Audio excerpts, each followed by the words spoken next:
Thank you once again for inviting me over. What would I say? Just doing a lot of wonderful things all over the world, working towards development of humanity in the areas of most especially sports development, football management, football administration, and other businesses I'm involved in. So that's what I've been up to.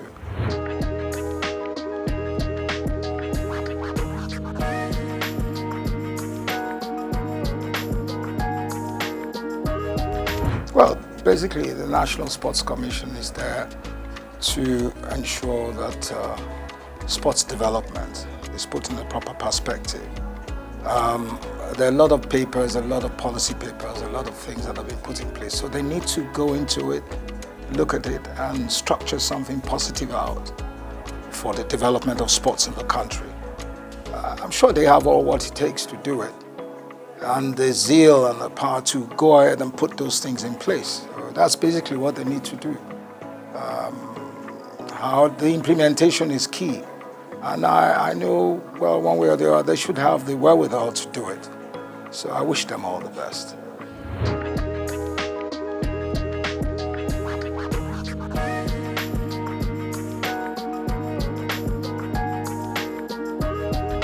Well, you see, I don't like criticizing. I think I've gone away from areas of criticizing, but the standard of the league is very poor, and they have to put all efforts together to improve on the league. Also, the technicalities of the game, the manpower. We have to, we're still doing what we practiced 15 to 10 years ago. So it's not changed. So all those things have to change. We have to go away from the mediocre ways of running the game and put in more investment in development of the game itself. Clubs have to be, it's so sad that we in Nigeria prefer to watch the Premier League compared to the Nigerian Premier League. It's a sad story. I remember 40 years ago, you could go to the stadium and watch our local, amateur league, and there were standards. So there's no reason why we can't bring that back. It's the wherewithal, the willpower to do it, and the stem from, having to go away from the area of mediocrity, where we bring in professionalism. We have the people that can do it, without any doubt. But for the system to allow them come in and do those things is another question. How that is going to be done, we've talked about it for many years, but nothing has been done about it. I pray and I hope someday they'll put up the proper perspective and the willpower to do those things.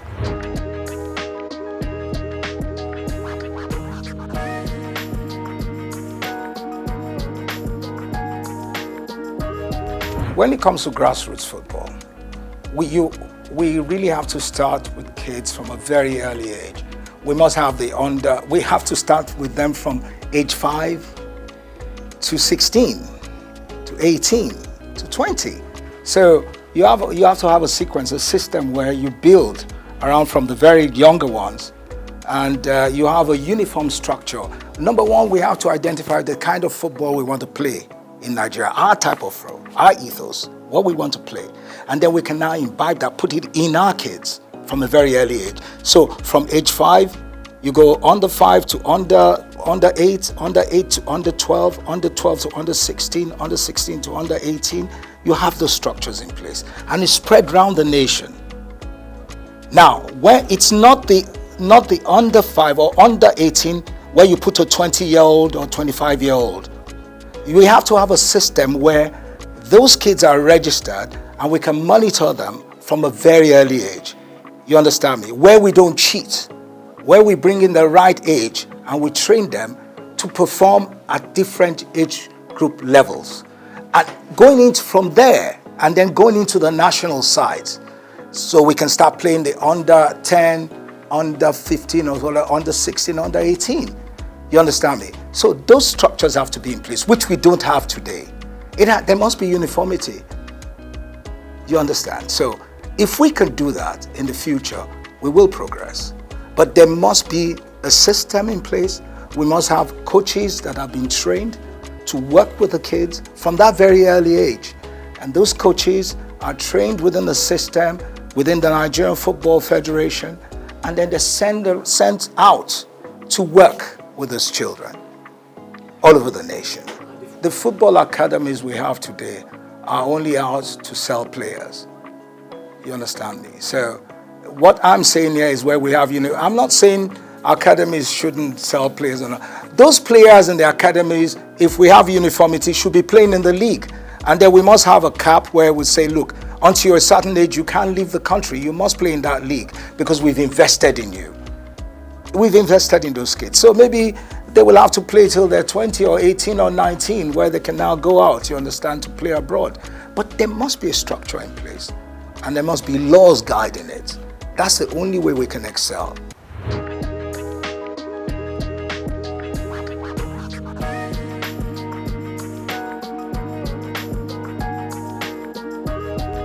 It also goes to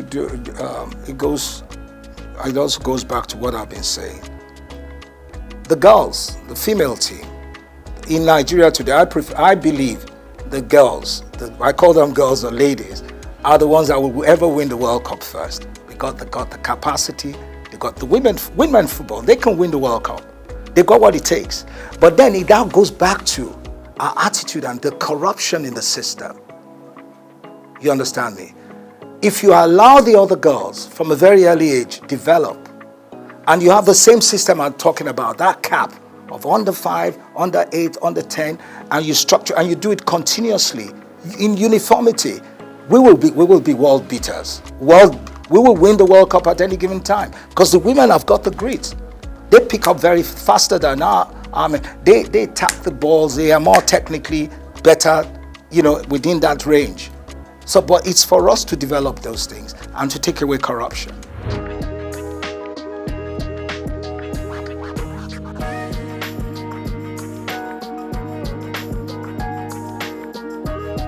First, when we talk about indigenous coaches, what coaches do we have? You see, if you don't have a competitive league, a highly professional league, how do you want to get good coaches? You can't get good coaches. The coaches, it's not that we don't have the capacity to build good coaches. We have a lot of talents in this country that can be world beaters, that could be top coaches. I talk to young stars. Young stars will talk to you about the technicality of the game. They're very bright. Even my son, when he talks to me about football, I think he knows the game better than I do today. The technicalities of the game, you understand me? The formations, how players play back and forth. It's because you've given them the exposure. And we need to give our young stars that exposure. We need to develop them. That's what we're not doing. We have to invest in them. But for now, we have not done that.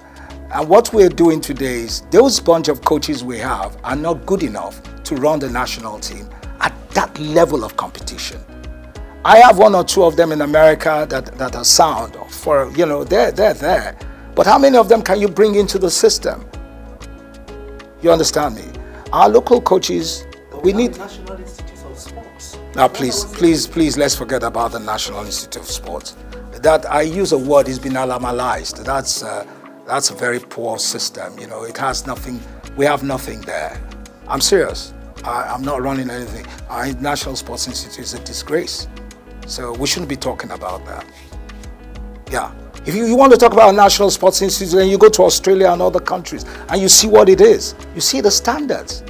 We don't have those things. Ours is archaic. Is it beyond redemption? There's nothing beyond redemption. It can be, we can work on it. We can develop it. We just have a time frame, work around it. See, there's nothing we cannot do in this country. We got everything possible to do it. It's the wherewithal. Do we have that mindset to do it?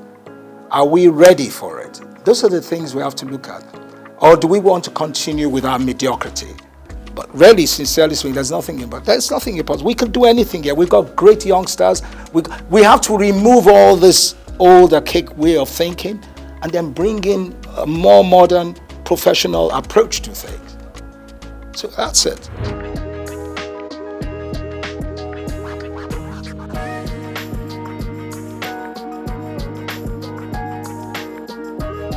The media is one of the most corrupt anyway, I'm sorry to say. The sports media and all that, the sports writers. I worked in the system, I know how corrupt they are. Majority of them are corrupt. I'm saying it. They challenge me, but it's the truth.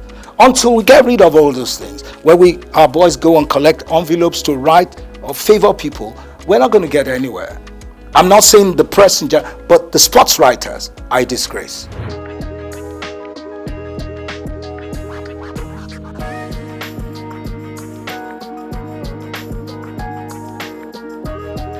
See, the supporters club is not going to do anything or develop football. This is just to travel, get things. Oh, it's fine. It's good to have fans. But what has that got to do with football development? Nothing. Supporters club is not going to do anything. They're playing their own politics. You understand me? They want to travel. That's it. Travel around the world, do things. But is that part of football development? That is not football development. So let's leave that aside.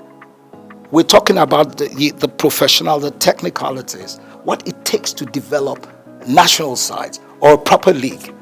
Then the supporters club has nothing to do with it. Do you see, how many people do you see at stadiums in Nigeria instead of watching football? Scanty, there's nothing.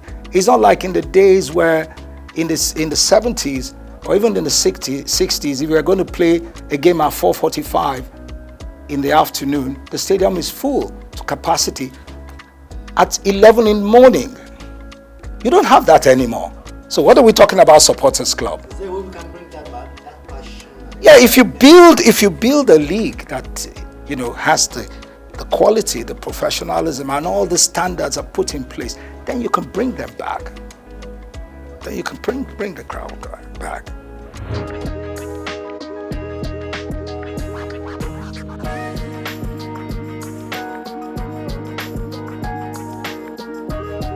I think it's very unfair to call it lesser sports. All sports are tops. Yeah, it's very wrong to call them. They're top sports. Basketball is tops. Athletics is tops.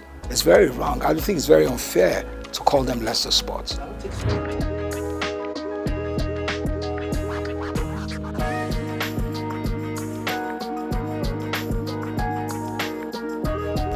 See, bottom line is the politics, the greed. You understand me? We have top talented basketball players all over the world. We can put them together. It's all about management.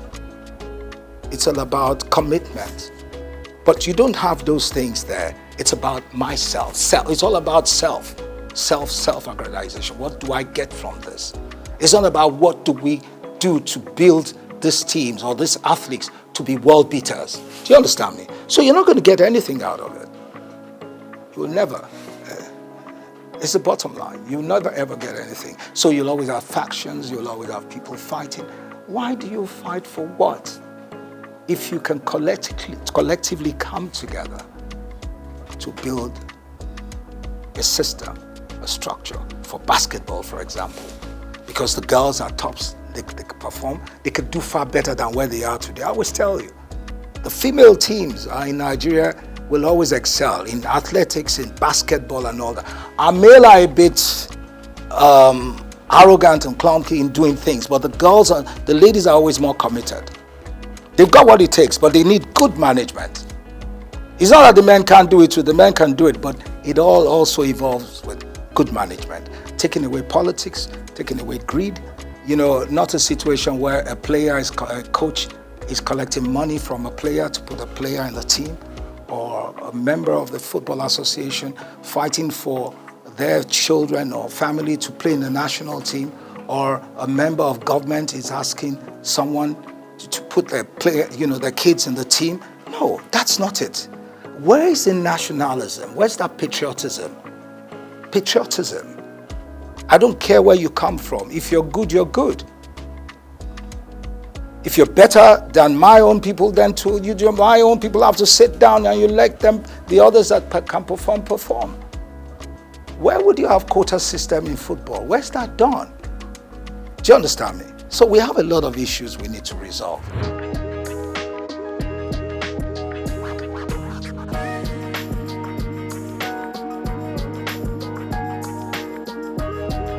Well, what do you expect? The athletes themselves are far more successful and far far more exposed than the administrators.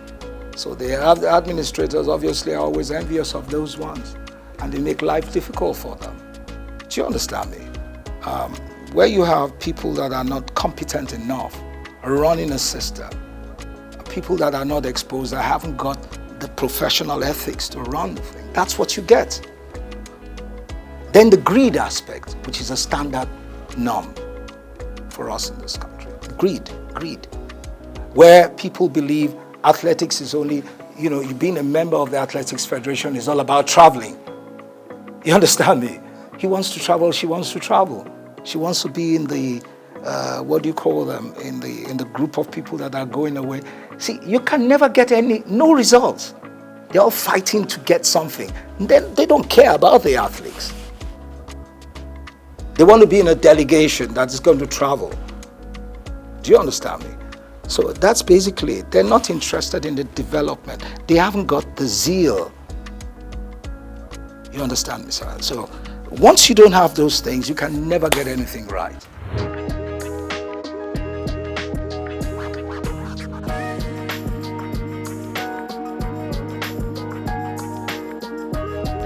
Yeah, the private sector is one. The cricket has more because, government involvement is not as, I think you have more of the private people, interested private people that have gone to schools, top schools, that played cricket in those days. Those are the ones that are promoting cricket. So you're going to get results, you understand me? Because they're far more exposed, they understand what it takes. So the commitment is there. They're using their own funds to push, to develop the game. You understand, sport. So that's why cricket is picking up.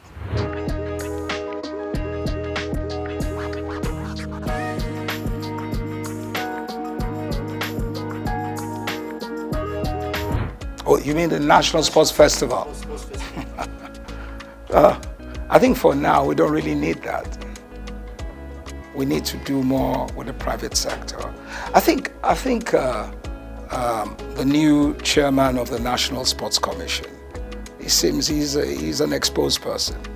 I think he's got to sit right and see how he can profile solutions to these things and change the course of. He's got what it takes to do it.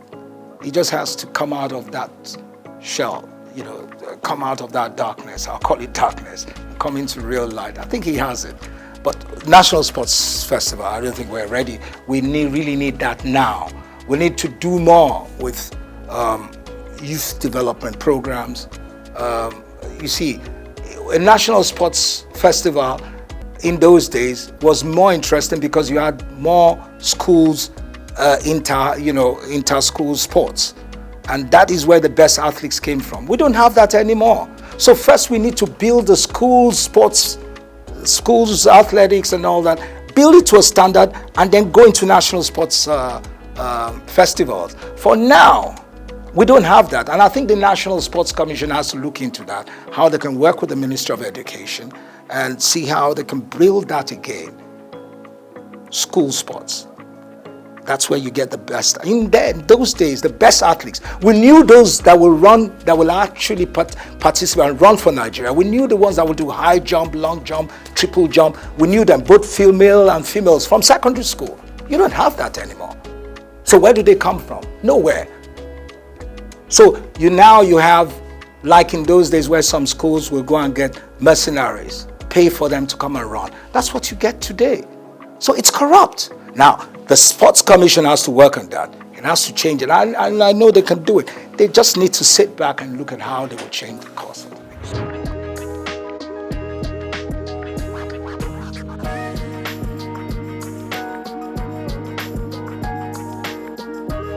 If you want to unite Nigeria with good sports, then you got to give them good results, good teams that can perform.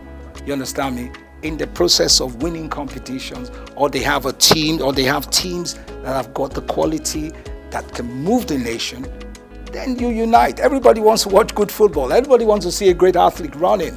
You want to see a good high jumper performing at the best. When you see that, it draws everybody together. If you have a good national team that plays excellent football, look, Nigeria, when you look at our team, the 94 team. We were the 5th in world ranking. You were talking about ranking, which I don't really. When we really had a good ranking, we were number 5 in the world. The 94 team was number 5. The World Cup 94, we were rated as the 5th best team in the world. And you look at the style of football we played. We developed our own style of football, took it to the world, and we were respected. We don't do that anymore. We have to have an identity. You understand me? Our footballers are not the best. We're good, we're very athletic, we're strong, we're physical. You understand me? We've got to build that kind of football. We are not as technical when it comes to techniques and all that, like the Europeans. But when it comes to the physicality, you understand me, we're better. When it comes to the physicality, the mental strength, we have it. So you have to build around that. You're putting a bit of technical things there, but the main issues is we got to have the muscles, the strength to run any team down. That's the kind of football we should play. We're playing lazy football now.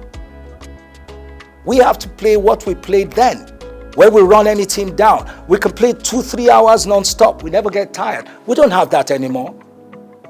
We can even string passes.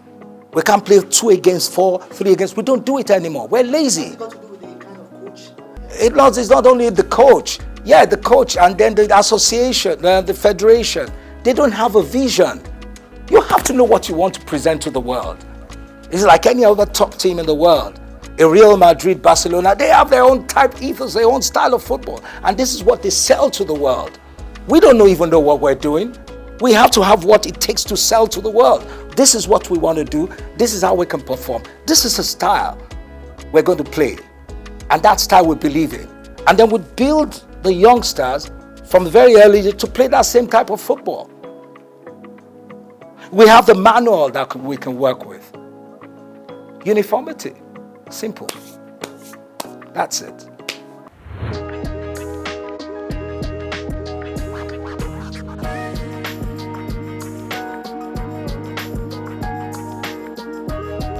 No, it's individual and the corporate, but the corporate organizations. They're not doing enough. Everything can't just be government. Today, you don't even have Nigerians pumping money into sports like they used to do that. I'm sorry, I don't want to digress, and I don't want to say what my father did. I'm not promoting my family, but I knew how he invested millions of dollars building the national teams. Yeah, his personal funds. You don't get those things anymore. Do you understand me? You have to see the 94 team was done outside the outside government. It was done by individuals. That was why we were successful. But you don't have those things anymore. You just have a bunch of greedy leaders and greedy individuals or corporate bodies. It's all about them and their family. They're not giving it. So how do you want the kids to perform? How? All the kids are out there wasting away. We've got great talents in this country, but they're wasting away because we're not helping out. We're not encouraging them. We're not building structures, institutions where you can build those, you can develop those kids. Yeah. So they're on the street doing yahoo, doing all sorts of stupid things. Yeah. Because there's no competition. There's nothing to draw their attention. You understand me? Until we do those things, we can never ever change. We can't get it right.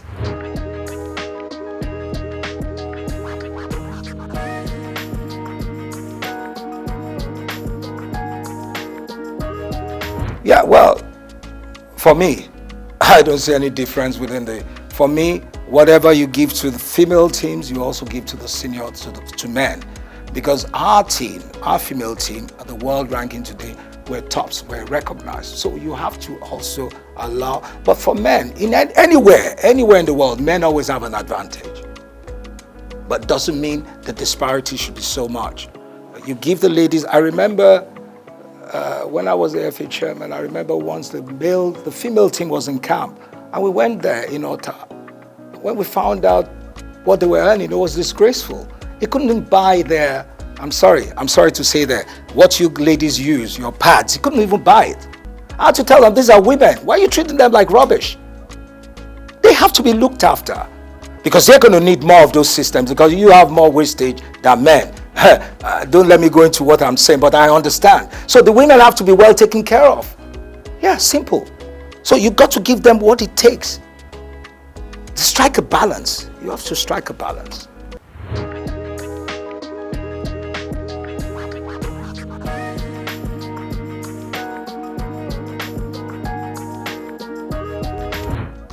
Solutions I'm going to give you, I can't give you a straight off head, right? But really, since first, we have to get rid of greed. We have to go away from all this religiosity in the system, because religion has destroyed the fabrics of a nation. See, being a Christian or a Muslim or whatever doesn't mean you got to cheat people or lie to people or not show love. You understand me?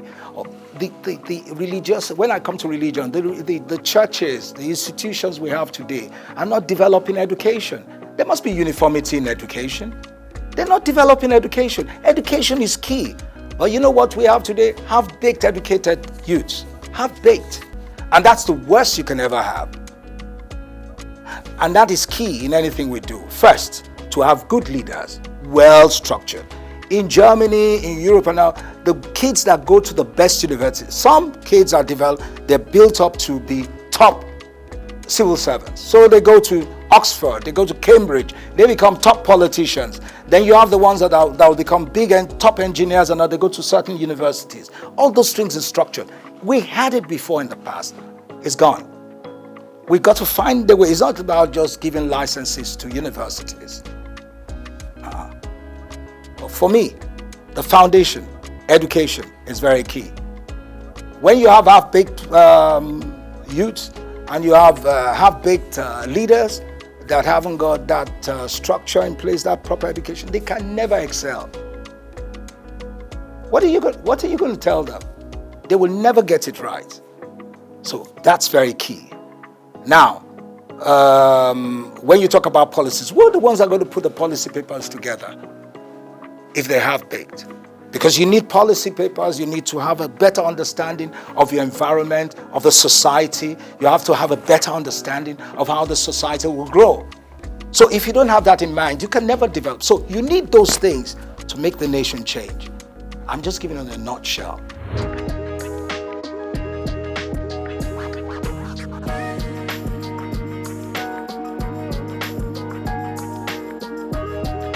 Yeah, you need more commercial, you need more private sector funding, you need more sponsorship, and then, like I said, you need more training. You need to train your coaches. Our referees are the most Nigerian referees. You don't see. Do you see any referee participating in any African Nations Cup? No, because and you're telling me it's the best league. That's the most corrupt league in the world, because our coaches are not even our referees are not even allowed. They never invite them for any Nations Cup. So what are we talking about? What does that tell you? What does that tell you? Every match in the MPFL, most of the games, all home teams win. You don't see away teams coming to win. So are you telling me that's a balanced league? It's not a balanced league. It's a corrupt league. So that has to change first. When that changes, you understand me? And also, then other things will follow.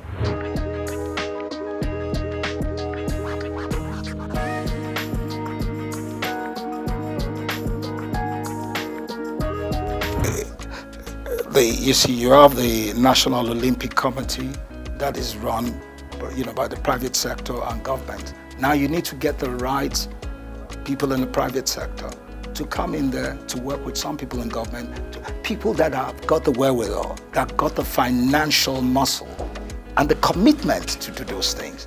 Not just people that are hustlers that just want to get something out of it. It's about people that want to give. That's what Olympics is all about. People that give, that are ready to give, to develop Olympians to be world beaters. People that truly want that mood, that soul of Olympics to excel. That's what we need. And that is what we have to work on. And that comes from leadership, that comes from the system, where you choose the right people that have got what it takes to build the Olympic team.